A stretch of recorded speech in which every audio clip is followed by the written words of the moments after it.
भट्टे डाँडाको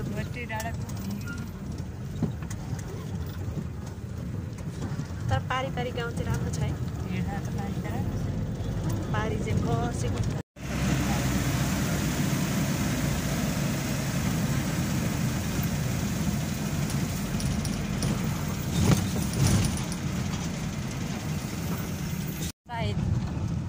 होइन राम्रो छ बसेको छ नि।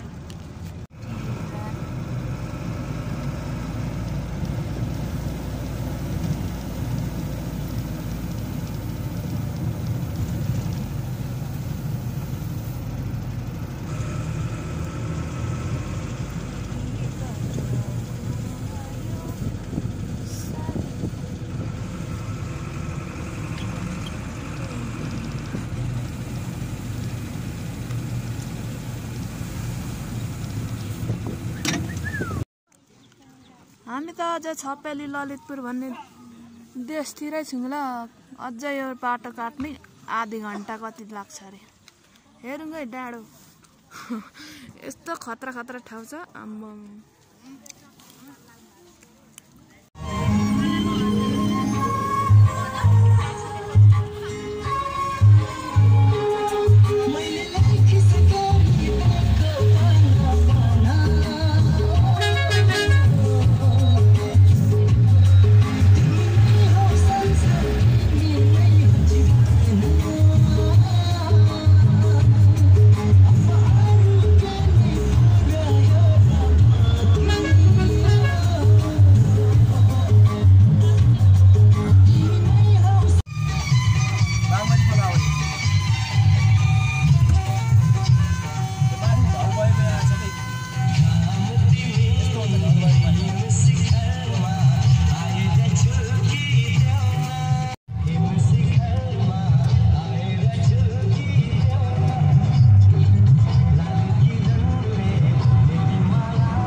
फाइनली हेटौडामा पहिला टेक्यो पिछेले अघि निकाले हे खुट्टामा चाहिँ झन्डै।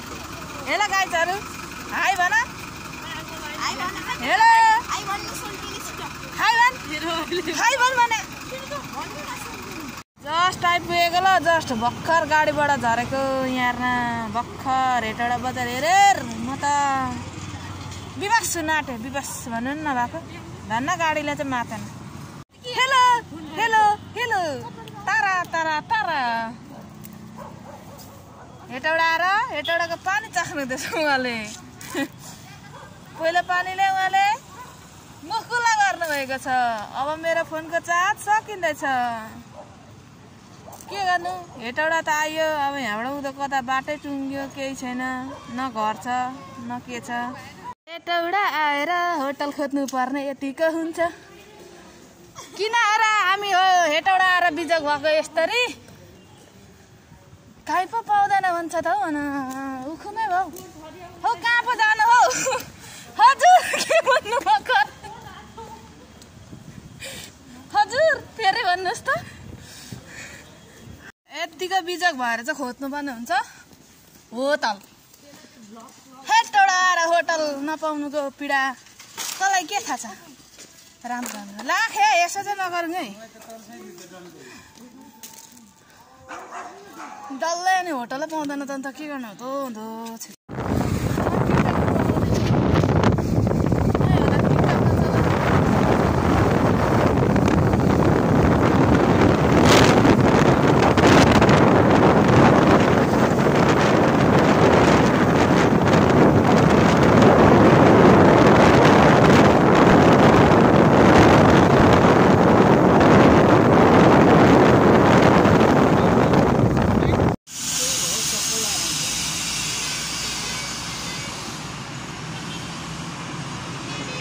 मान्छेहरू त्यहाँ घुमेर आइसक्यो